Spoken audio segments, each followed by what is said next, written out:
Familia ya mwalimu Robert Keter aliyefariki kwenye ajali ya ndege iliyotokea huko Nandi inamwomboleza jamaa yao kama kijana ambaye ndoto yake ya maisha ilikatizwa mapema.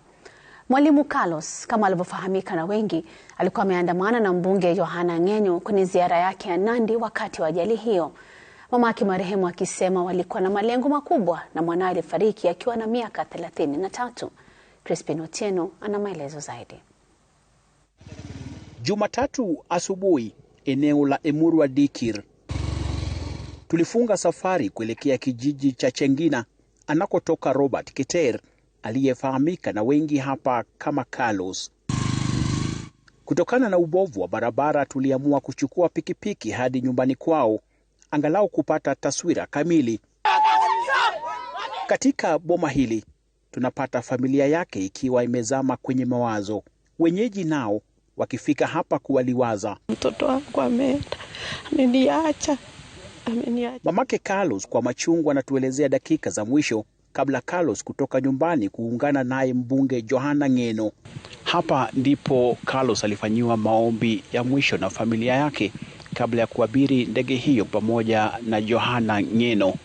Kwa familia hii inasema kwamba imepata pigo, kwani kijana huyo alianza mradi wa ujenzi wa nyumba kwa familia yake, ila ndoto hiyo haitaweza kutumia tena.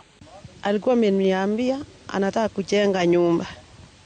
Siku ya asubuhi tukampigia simu mtu wa kukata mbao. Akafika. Kufika hapa akaendelea kuangusha miti. Carlos akasema mheshimiwa ameniita, acha niende. Huyo mtu aendelee kukata mbao, nitarudi tuendelee tujenge nyumba. Siku hiyo hiyo, Happiness Chepkorir pia anasimulia mazungumzo naye Carlos kabla ya kupokea taarifa baada ya saa chache kwamba alihusika kwenye ajali. Around 11:45 PM kakanipigia simu kakaniambia tumefika na ninaona weather sio mzuri. Ninataka unitumie 1000, alafu tukitoka hapa nitakuja kuwithdraw pesa na nikurudishe.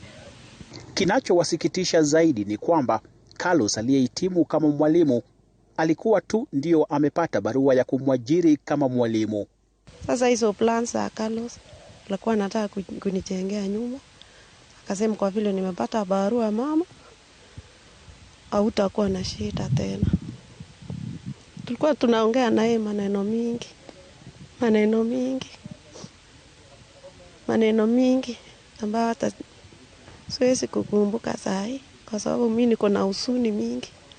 Huku maandalizi ya mazishi yakiendelea, familia hii inasema pengo aliyoiacha kijana huyo wa miaka 33 litasalia kubwa sana kwao. Crispin Otieno, runinga ya Citizen, Emurua Dikir.